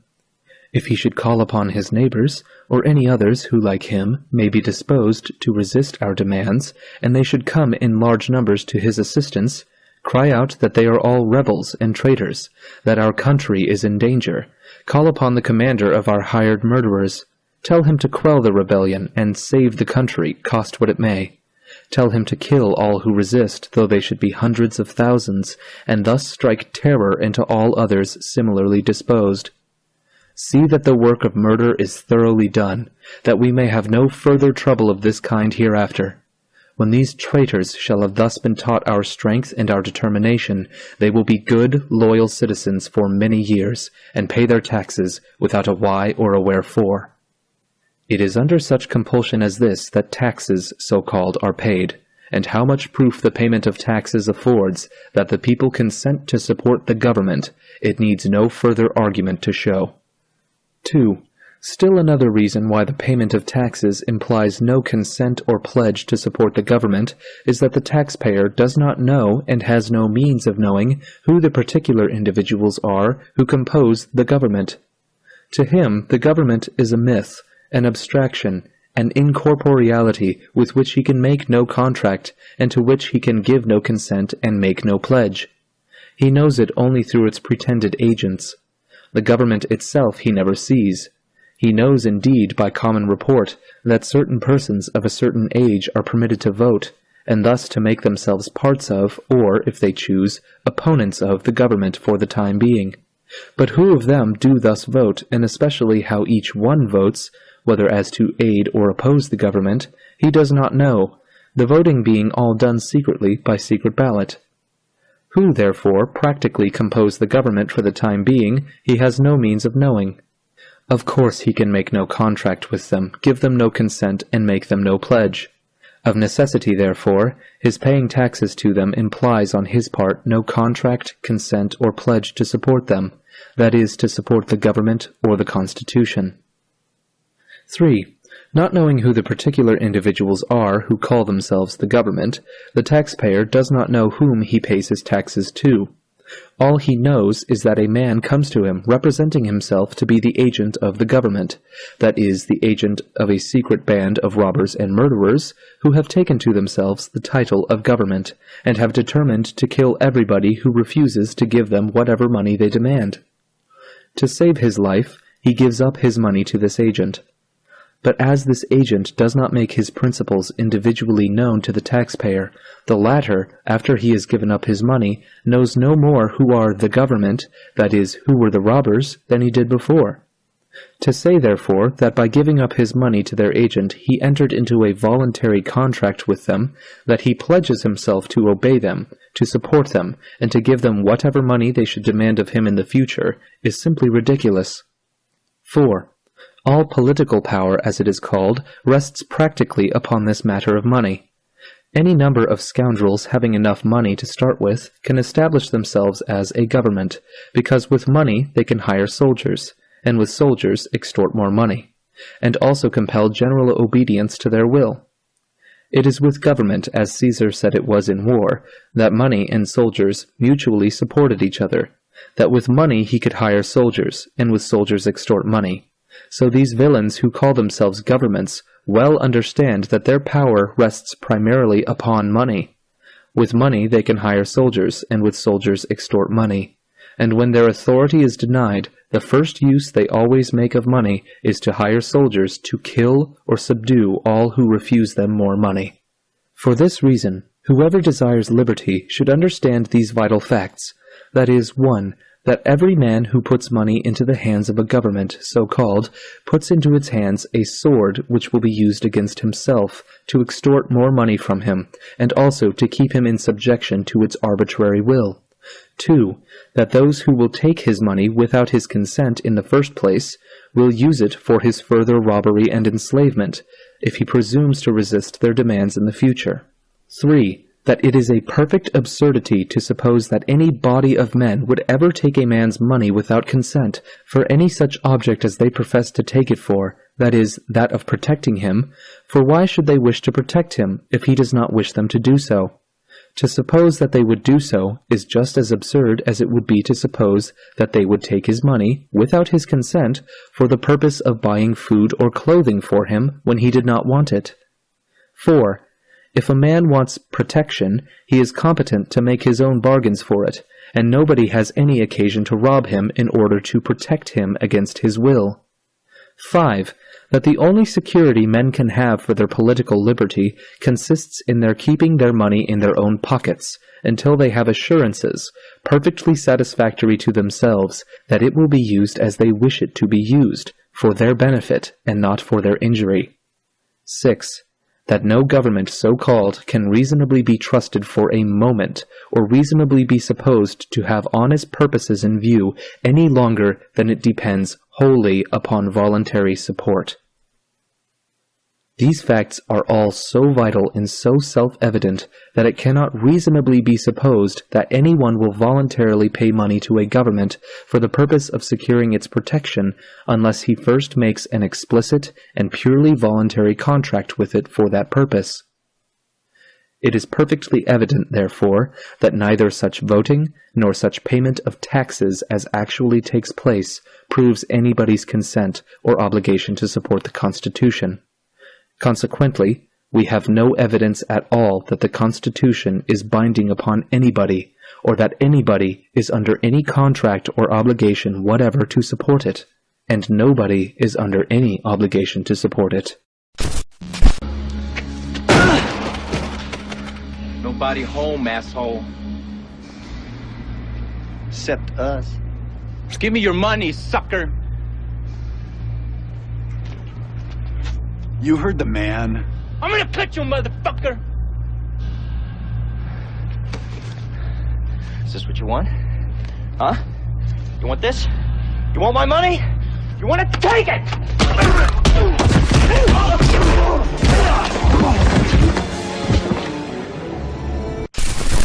The average person believes that government has the right to do things that the average individual does not have the right to do. The obvious question is, how and from whom did those in government acquire such rights? For example, whether you call it theft or taxation, how did those in government acquire the right to forcibly take property from those who have earned it? No voter has such a right. So how could voters possibly have given such a right to politicians? Today, all statism is based entirely upon the assumption that people can delegate rights they don't have. Even the U.S. Constitution pretended to give Congress the right to tax and regulate certain things, though the authors of the Constitution had no such right themselves, and so could not possibly have given such a right to anyone else. Because each person has the right to rule himself, as schizophrenic as that idea may be, he can, at least in theory, authorize someone else to do it. But a right he does not possess, and therefore cannot delegate to anyone else, is the right to rule someone else. And if government ruled only those individuals who had each willingly delegated their right to rule themselves, it would not be government. And the number of people involved does not affect the logic. To claim that a majority can bestow upon someone a right which none of the individuals in that majority possess is just as irrational as claiming that 3 people, none of whom has a car or money to buy a car, can give a car to someone else. To put it in the simplest terms, you can't give someone something you don't have. And that simple truth, all by itself, rules out all government. Because if those in government only have those rights possessed by those who elected them, then government loses the one ingredient that makes it government, the right to rule others, authority. If it has the same rights and powers as everyone else, there is no reason to call it government. If the politicians have no more rights than you have, all of their demands and commands, all of their political rituals, law books, courts, and so on, amount to nothing more than symptoms of a profound delusional psychosis. Nothing they do can have any legitimacy, any more than if you do the same things on your own, unless they somehow acquired the rights that you don't have, and that is impossible, since no one on earth and no group of people on earth could possibly have given them such superhuman rights. No political ritual can alter morality. No election can make an evil act into a good act. If it is bad for you to do something, then it is bad for those in government to do it. And if the same morality that applies to you also applies to those in government, if those in public office have no more rights than you do, then government ceases to be government. If judged by the same standards as other mortals are judged, those wearing the label of government are just a gang of thugs, terrorists, thieves, and murderers, and their actions lack any legitimacy or authority. They are nothing but a band of crooks who insist that various documents and rituals have given them the right to be crooks. Sadly, even most of their victims believe them. First of all, without the state, you have no property rights. There is no such thing as property rights. This is complete nonsense. As mentioned earlier, ethics are objective because logic is objective. An objective ethic which exists is self-ownership, since it requires arbitration for someone to not be a self-owner. If you aren't a self-owner, someone else must own you, which proposes an internal inconsistency, since there's no objective explanation for this double standard. Property rights are derived from self-ownership, since property is created as a product of the individual's own autonomy by either voluntarily trading with others or creating the property themselves. This being the case, if you create private property, this being property which is created as a product of self-ownership and not force, you own it, and you can do whatever you want with it as long as you're not violating someone else's rights with it. This is an inescapable conclusion because to deny this would be to propose a logical inconsistency. This is why anarchist societies in the past, such as Celtic Ireland, had private property without a state. The state creates these property rights, and this is something that libertarians often stumble on. What the fuck are you talking about? This is something libertarians go over with you statists all the time, and some of the oldest books in libertarian theory go over this exact topic, as I've just explained it. You ask them, hey, how would there be property rights without the government? And they have no answer, and they often stutter very much because they can't explain this. I'll take shit that never happened for 500, please. So the state provides the landscape of property rights and everything in it. No, the state does not produce property rights, and property is only produced by private individuals. The state does not have any ability to produce private property since it has no resources and inherently relies on the forceful appropriation of private property from individuals who produce it from their own voluntary exchanges. Which means that everything that you do, you are including the state. Except the state's interference is not an objectively provable conclusion and is not required for said interaction to occur and contributes nothing to the said interaction.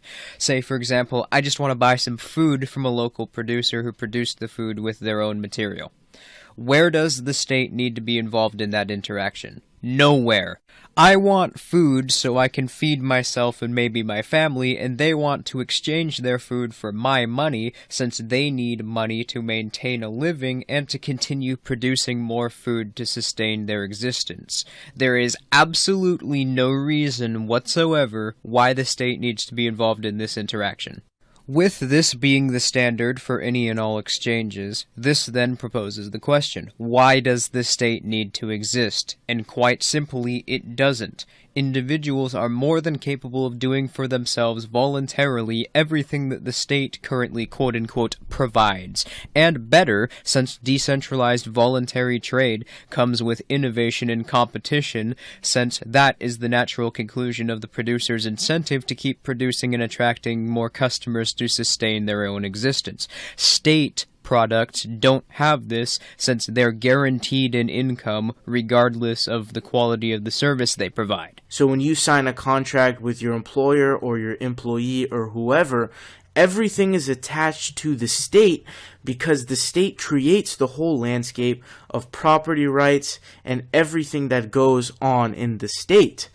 Let's say that this is true hypothetically. It's not, as I've previously explained, but that's the point of hypotheticals. So, you're arguing that the state established an idea. Because of this, they're entitled to everything that came from that idea. Guess that means you should hand that computer you created this video on over to IBM since they created PCs. They obviously have a right to own every PC that's ever been made, regardless of if they were involved in the production or not. It is clear that the limits of what government is allowed to do, as far as the general public is concerned, are not based on any principle whatsoever. One reason people, throughout the world and throughout history, have been so slow to resist tyranny is that, as long as the growth of tyranny is slow and steady, the tyrants are never seen as having crossed the line.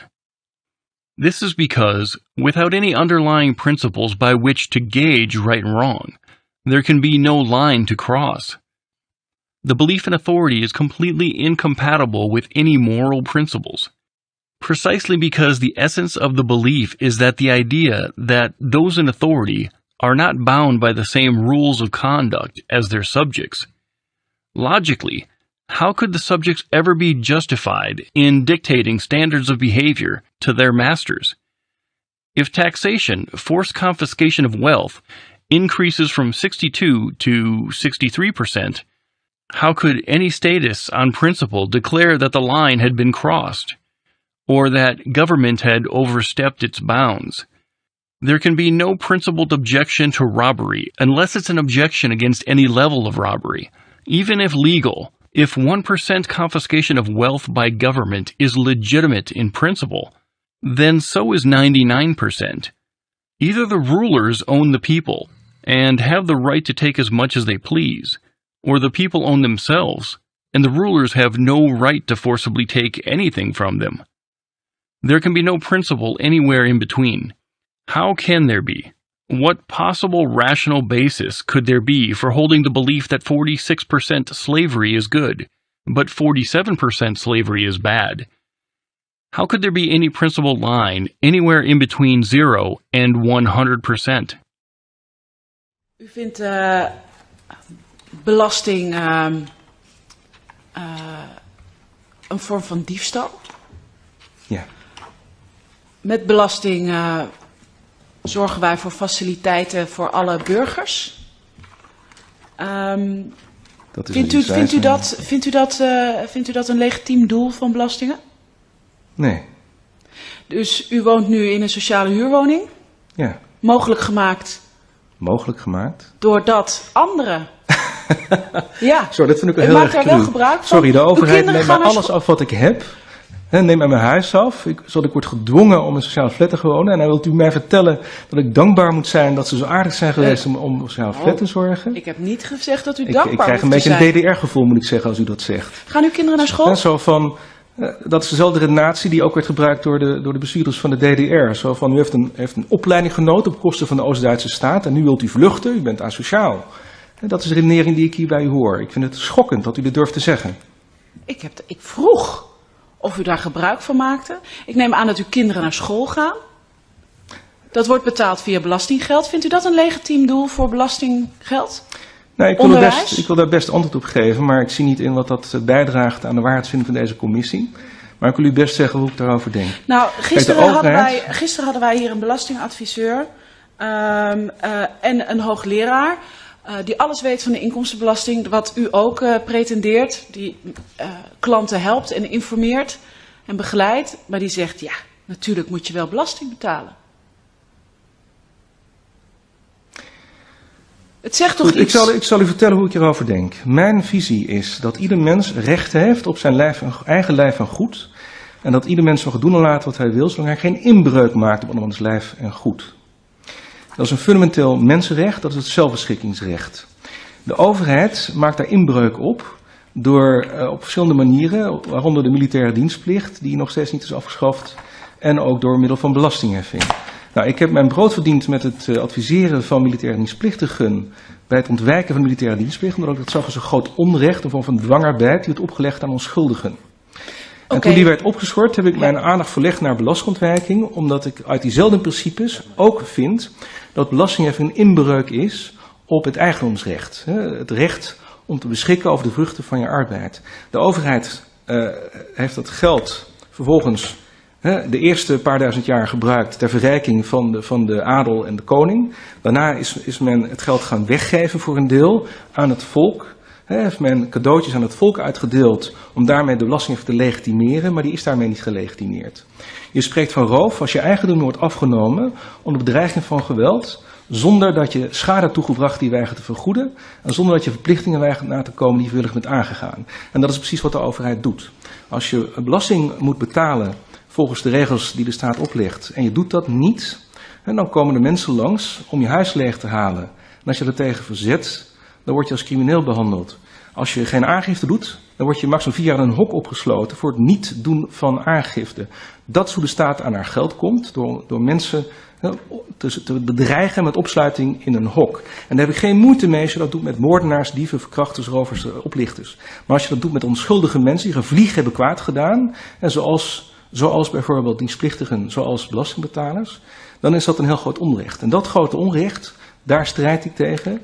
En daarom heb ik niet alleen een heel groot deel van mijn leven besteed aan het spreiden van deze ideeën in de vorm van mijn politiek leiderschap van de Libertarische Partij, maar heb ik ook besloten om mijn carrière te wijden aan het in bescherming nemen van individuen tegen het onrecht dat de staat hen probeert aan te doen. En het feit dat een deel van dat geld niet wordt gebruikt door de politieke elite om haar eigen zakken te vullen. Want een deel wordt gebruikt om cadeautjes uit te delen waar we niet om gevraagd hebben. Dat is geen legitimatie van roof.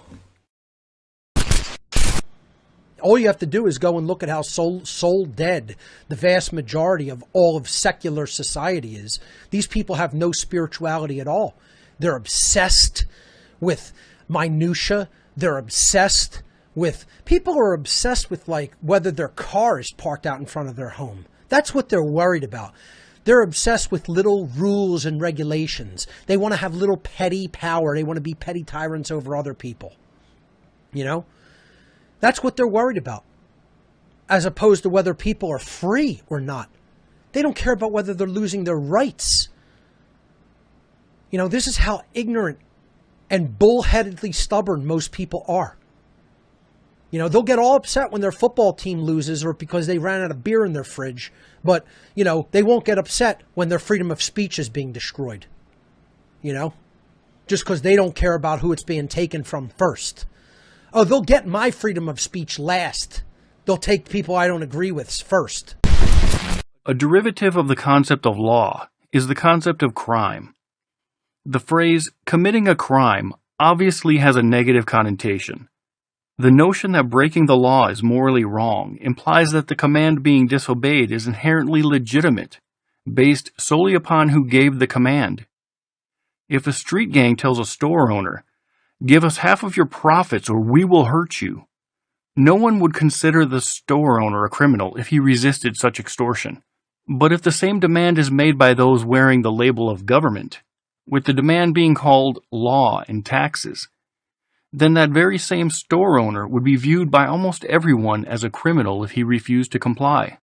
If we're being honest with ourselves, taxation's merely a euphemism for theft, violence, and slavery, the practices upon which it is actually based, and since no individual anywhere on earth has the right to claim ownership of the product of another's labor, such behavior can never be, quote, delegated to a group of people and called a right. Therefore, it follows logically that all forms of taxation, I don't care what they are, excise tax, property tax, you know, gift tax, inheritance tax, income tax, I don't care what form it is, taxes on corporations even, okay? All forms of taxation are always wrong according to natural law because they are all based in the destruction of free will, they are based on coercion, and they are ultimately based upon violence, all of which are wrongdoings, all of which are forms of theft, and all of which not one individual has the right to perform upon another. And this is what people want to justify and believe can be magically turned into a right, just because they want to euphemize it and call it taxation. But the belief in authority leads to a strange contradiction in how people see the world. Almost everyone advocates that law be used to coerce others to do certain things, or to fund certain things. However, while advocating such actions, knowing full well that the consequences to anyone who are caught disobeying, those same advocates fail to realize that what they are advocating is violence. There are millions, for example, who consider themselves to be peaceful, civilized people. Some even proudly wear the label of pacifist, while advocating armed robbery against everyone they know, as well as millions of strangers. They see no contradiction because the robbery is given the euphemism taxation and is carried out by people who are imagined to have the right to commit robbery in the name of government. The level of denial the belief in authority creates is profound. When advocating political violence, people accept no responsibility for the results. Those who apply for government benefits, for example, are asking to receive loot forcibly stolen from their neighbors via taxation. Likewise, applying for a government job amounts to asking one's neighbors to be forced to pay for one's salary.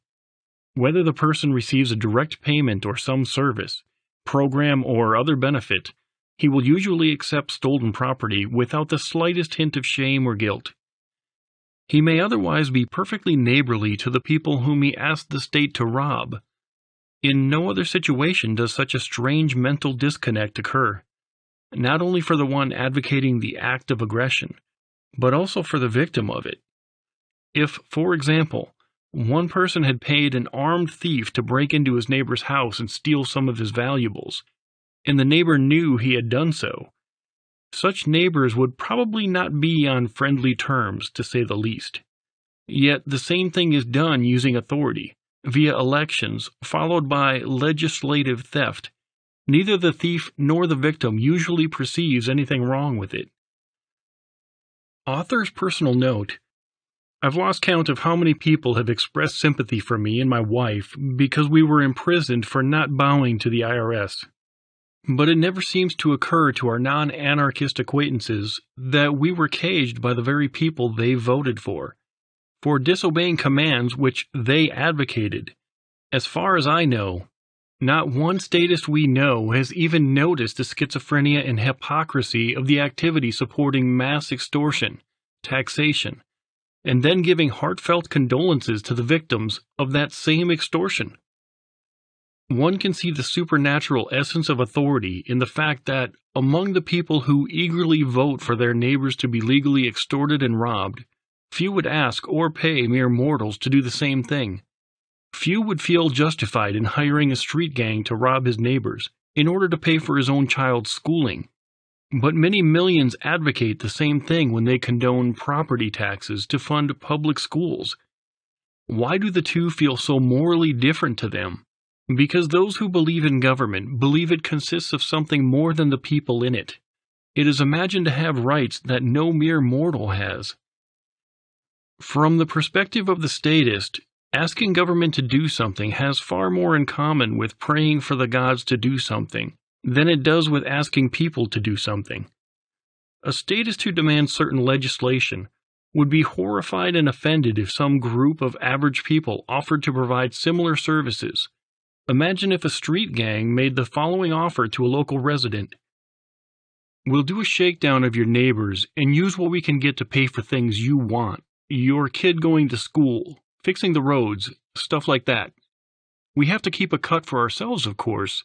And tell us how you wish your neighbors would behave, and we'll make sure they behave that way. If they don't do what we say, we take their stuff or stick them in a cage. If average people made such an offer, they would be condemned for their attempted thuggery. But when the same things are proposed in a campaign speech by someone running for a position in government, and when such things are done in the name of vague political abstractions, such as for the common good, or the will of the people, they are seen not only as allowable, but as noble and virtuous. When the politician says we need to provide adequate funding for our children's education, and we need to invest in our infrastructure, he is literally talking about forcibly taking money away from people via taxes and spending it the way he thinks it should be spent.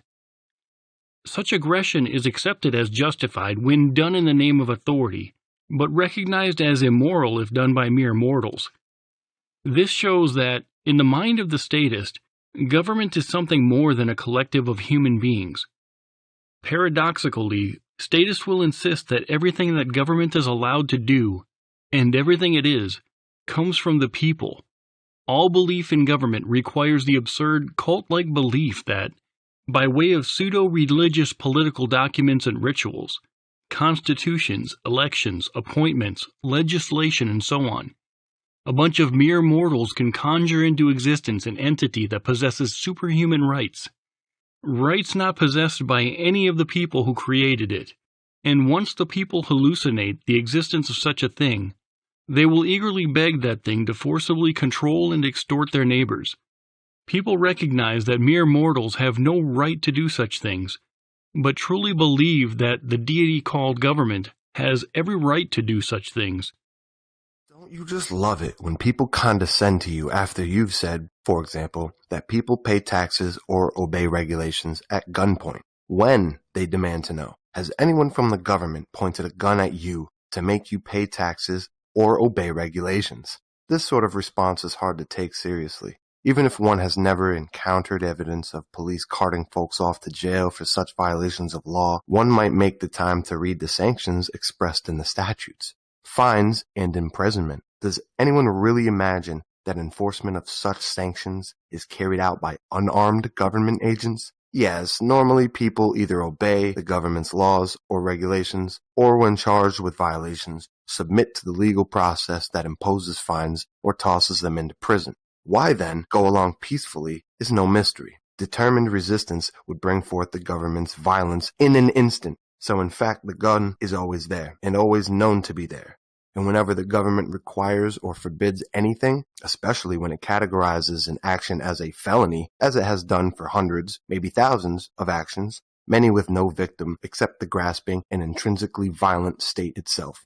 Even if an individual is never personally victimized by law enforcement, never has a run-in with the police, and sees little if any direct impact by government upon his day-to-day life, the myth of authority still has a dramatic impact, not only in his own life, but also on how the existence affects the world around him. For example, the millions of compliant subjects who feel an obligation to surrender a portion of what they earn to the state, to pay their fair share of taxes, continually fund all manner of endeavors and activities which those people would not otherwise fund, which almost no one would otherwise fund, and which therefore would not otherwise exist. By way of taxes, those claiming to be government confiscate an almost incomprehensible amount of time and effort from the millions of victims and convert it into fuel for the agenda of the ruling class. For example, millions of people who oppose war are compelled to fund it via taxation. The product of their time and effort is used to make possible something they morally oppose. The same is true of state-controlled wealth redistribution programs, e.g. welfare, Ponzi schemes, e.g. Social Security, the so-called war on drugs, and so on. Most of the programs of government would not exist if not for the belief among the general population in a moral obligation to pay one's taxes. Even government programs purported to have noble goals, such as protecting the public and helping the poor, become bloated, inefficient, corrupt monstrosities, which almost no one would willingly support if there was no law requiring them to do so. In addition to the waste, corruption, and destructive things which government does with the wealth it confiscates, there is also the less obvious issue of what the people would have done with the money otherwise. As government takes wealth of the producers to serve its own purposes, it also deprives the producers the ability to further their own goals. Someone who surrenders $1,000 in taxes to the ruling class may not only be funding a war he morally opposes, but he will also be deprived of the ability to put $1,000 into savings, or donate $1,000 to some charity he considers worthwhile, or pay someone $1,000 to do some landscaping work. So the damage done by the myth of authority is twofold. It forces people to fund things they do not believe are good for themselves or society, while simultaneously preventing them from funding things that they do view as worthwhile. In other words, subservience to authority causes people to act in a manner which is, to one extent or another, directly opposed to their own priorities and values. Even the people who imagine their tax dollars are doing good by building roads, helping the poor, paying for police, and so on, would almost certainly not fund the government version of those services, at least not to the same degree if they did not feel compelled to do so. Any private charity that had the inefficiency, corruption, and record of abuse that the AFDC, HUD, Medicare, and other government programs have, would quickly lose all of its donors. Any private company as expensive, corrupt, and inefficient as government infrastructure programs would lose all of its customers. Any protection service which was so often caught abusing, assaulting, and even killing unarmed, innocent people would have no customers.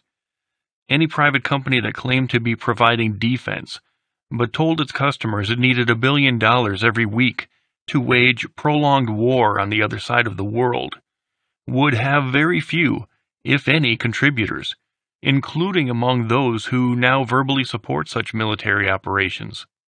The feeling of obligation to pay taxes seems to be little hampered by the fact that government is notoriously wasteful and inefficient. While millions of taxpayers struggle to make ends meet while paying their fair share of taxes, politicians waste millions on laughably silly projects.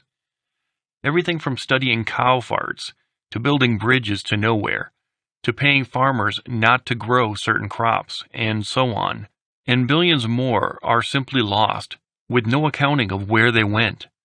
But much of what people make possible through the payment of taxes is not just wasted, but is quite destructive to society. The war on drugs is an obvious example. How many people would voluntarily donate to a private organization which had the stated goal of dragging millions of non-violent individuals away from their friends and families, to be put into cages? Even the many Americans who now realize the war on drugs as a complete failure continue, via taxes, to provide the funding which allows it to continue to destroy literally millions of lives. Even the most vocal critics of the various abuses being perpetrated by the ever-growing police state are often among those making that abuse possible by providing the funding for it. Whether the issue is blatant oppression, or corruption, or mere bungling bureaucratic inefficiency, everyone can point to at least a few things about government that do not meet with his approval. And yet, having been trained to obey authority, he will continue to feel obligated to provide the funding which enables the same bungling, corrupt, oppressive government activities that he criticizes and opposes. Rarely does anyone notice the obvious inherent contradiction in someone feeling obligated to fund things that he thinks are bad. Of course, people who work for non-authoritarian organizations can also be inefficient or corrupt, but when what they are doing comes to light, their customers can simply stop funding them. That is the natural correction mechanism in human interaction. But it is completely defeated by the belief in authority. How many people are there who are not currently being forced to fund some government program or activity that they morally oppose? Very few, if any. So why do those people keep funding things that they feel are destructive to society? Because authority tells them to, and they believe that it is good to obey authority. As a result, they continue to surrender the fruits of their labors to fuel the machine of oppression, a machine which otherwise would not and could not exist. Governments produce no wealth. What they spend, they first must take from someone else. Every government, including the most oppressive regimes in history, has been funded by the payment of taxes, by loyal, productive subjects. Thanks to the belief in authority, the wealth created by millions of people will continue to be used, not to serve the values and priorities of the people who work to produce it, but to serve the agendas of those who, above all else, desire domination over their fellow man. The Third Reich was possible by millions of German taxpayers who felt an obligation to pay up. The Soviet Empire was made possible by millions of people who felt an obligation to give the state whatever it demanded. Every invading army, every conquering empire, has been constructed out of wealth that was taken from the productive people. The destroyers have always been funded by the creators. The thieves have always been funded by the producers. Though the belief in authority, the agendas of the evil have always been funded by the efforts of the good, and this will continue unless and until the most dangerous superstition is dismantled. When the producers no longer feel a moral obligation to fund the parasites, the usurpers, the destroyers and controllers, tyranny will wither away, having been starved out of existence. Until then, good people will continue to supply the resources which the bad people need in order to carry out their destructive schemes. Sadly, the belief in authority even makes people feel obligated to assist in their own enslavement, oppression, and sometimes death. In fact, only a small percentage of the coercion of government is implemented by the enforcers of authority. Most of it is implemented by its victims.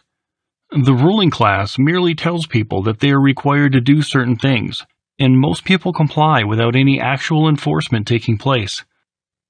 As one impressive example, tens of millions of Americans every year fill out lengthy, confusing forms known as tax returns, essentially extorting themselves. If the victims of the IRS agreed to pay, but only if the government figured out their alleged tax liabilities. The system would collapse. Every return is basically a signed confession, with the victim of the extortion racket not only revealing everything about his finances, essentially interrogating himself, but also even figuring out the amount that will be stolen, so the thieves do not have to. Oh my gosh! Where's all your money gone, Daddy? Taxes. 6, 9, 10, 11. Let me fix my houses. But it's okay. It's part of the game. No, it's not. It is. Fun. It's not fun to what? It's the worst part of the game. Is what? Taxes. So where does taxation fit into that? So the income tax as opposed to excise taxes, because the federal government, before we had a personal income tax, most of their money came from tariffs and excise taxes. Are those moral and income tax immoral, or are both moral? Or you're home at night and someone knocks on the door and you answer the door and there's a guy with a gun and the guy says, "Give me your money, I want to give it away in your name." Was this guy crazy? You call the police, you find out he's an IRS agent. So that's what taxation is. It is the government extracting money from you against your will to give it away in your name. I'll say this plainly, I've said it before. Taxation is theft. It presumes that the government has a higher claim on our property than we do. When the government imposed excise taxes, that was a user fee. You want to use the government's port. The government owns the water and owns the earth. It shouldn't, but it does. You have to pay for that right. So before the war between the states, the central government existed by user fees. It existed by selling government land. Government still owns, 88% of Nevada. That's a lot of land. And it also existed by imposing burdens on the states, financial burdens, for the services the central government performed. That's the way it was intended to be. After the 16th and 17th Amendments, the Senate is no longer representative of the states, and the feds can take a portion of your income tax. The feds take whatever they want. If those two amendments alone were to be repealed, the government would go back to the confines of the Constitution almost overnight. For the same reasons, the oaths of all other pretended agents of this secret band of robbers and murderers are, on general principles of law and reason, equally destitute of obligation. They are given to nobody, but only to the winds. The oaths of the tax-gatherers and treasurers of the band are, on general principles of law and reason, of no validity. If any tax-gatherer, for example, should put the money he receives into his own pocket, and refuse to part with it, the members of this band could not say to him, "You collected that money as our agent, and for our uses, and you swore to pay it over to us, or to those we should appoint to receive it. You have betrayed us and broken faith with us." It would be a sufficient answer for him to say to them, "I never knew you. You never made yourselves individually known to me. I never gave my oath to you as individuals. You may or you may not be members of that secret band who appoint agents to rob and murder other people, but who are cautious not to make themselves individually known, either to such agents or to those whom their agents are commissioned to rob. If you are members of that band, you have given me no proof that you ever commissioned me to rob others for your benefit.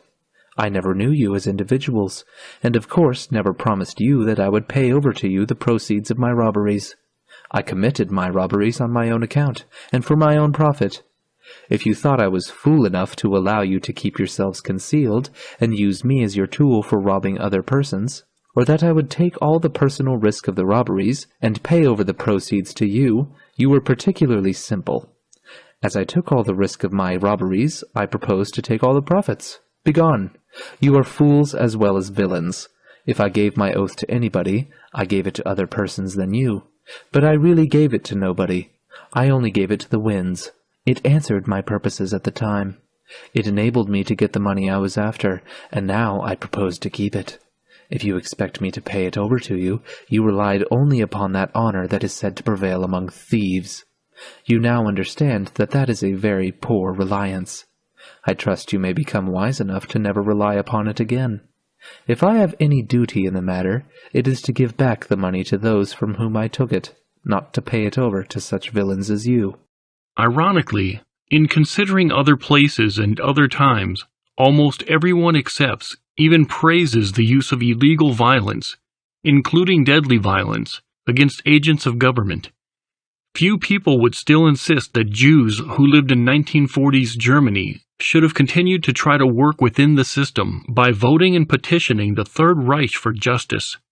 Instead, those who illegally hide, ran away, or even forcibly resisted, as occurred in the Warsaw Ghetto, are now seen by almost everyone as having been justified in doing so. Even though they were technically criminals, lawbreakers, and even cop killers, but authoritarians, in their own time and in their own country, not only continued to condemn any who illegally tried to avoid or resist oppression, but cheerfully gloat over the suffering of such people when they are punished by government. To delight in a tax cheat being punished, for example, as many Americans do, is akin to a slave taking pleasure in the whipping of a fellow slave who tried to escape. There may be an aspect of simple envy in this, a feeling that, if one subject has to be victimized, it's not fair that another escape such suffering. This contributes to the fact that taxpayers, i.e., those who have been forcibly extorted by the ruling class, often express resentment of anyone who has avoided being similarly extorted. Oddly, the victims of legal robbery often imagine themselves to be virtuous for having been robbed, and look down on those who, for whatever reason, have not been robbed. If Americans believed that all people have rights to life, liberty, and property, so long as they are not violating the same rights of others, the USA would be very different than it is today. It is obvious that at least those who constitute and support the present federal, state, and local governments do not feel obligated to respect such rights, because scarcely anything the governments do today is not in violation of those rights. Indeed, in a sense, everything the governments do amounts to a violation, because the government's very existence depends on extortion, called taxation, which is a violation of people's rights to property, propped up by the threats to people's rights to liberty, that is, threats to imprison those who persistently refuse to cough up the sums demanded by the extorters. If enough people recognize and let go of the authority myth, there is no need for any election, any political action, or any revolution. If the people did not imagine themselves to have an obligation to obey the politicians would literally be ignored into irrelevance. In fact, the belief in democracy dramatically reduces the ability of the people to resist tyranny by limiting the ways in which they resist it. For example, if 49% of the population wanted lower levels of taxation but maintained their belief in authority, they could accomplish exactly nothing via democracy. On the other hand, if even 10% of the population wanted no taxation at all, and had escaped the myth of authority, including the democratic kind, they could achieve their goal easily by simply non-compliance. Using the U.S. as an example, if 20 million people, less than 10% of American taxpayers, openly refuse to cooperate with the attempts of the IRS to extort them, the ruling class would be powerless to do anything about it. And the infamous Internal Revenue Service, along with the massive extortion racket it administers, would grind to a halt. It would be utterly impossible for 100,000 IRS employees to continually rob millions of Americans who felt no obligation to pay. In fact, it would be impossible for any agency to enforce any law which even a fraction of the public could disobey with no feeling of shame or guilt. Brute force alone cannot achieve compliance. It's my duty to inform you that the county assessor's office hereby forecloses on your property to be sold at public auction. You have 30 days to leave the premises. I'm sorry. No one's kicking me off this here property. Not the law, no meat hacker, and no conniving lawyer. You're all conspirators, evil conspirators. Taxes, shit! I've paid my taxes for the last 30 years when I could. I bet I paid your salary 100 times over, buddy boy. And this is what I get after 30 years?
Inasmuch as the Constitution was never signed nor agreed to by anybody as a contract, and therefore never bound anybody, and is now binding upon nobody, and is, moreover, such a one as no people can ever hereafter be expected to consent to, except as they might be forced to do so at the point of a bayonet, it is perhaps of no importance what its true legal meaning as a contract is. Nevertheless, the writer thinks it proper to say that in his opinion the Constitution is no such instrument as it has generally been assumed to be, but that by false interpretations and naked usurpations the government has been made in practice a very widely and almost wholly different thing from what the Constitution itself purports to authorize. He has heretofore written much, and could write much more to prove that such is the truth. But whether the Constitution really be one thing or another, this much is certain, that it is either authorized such a government as we have had, or has been powerless to prevent it. In either case, it is unfit to exist.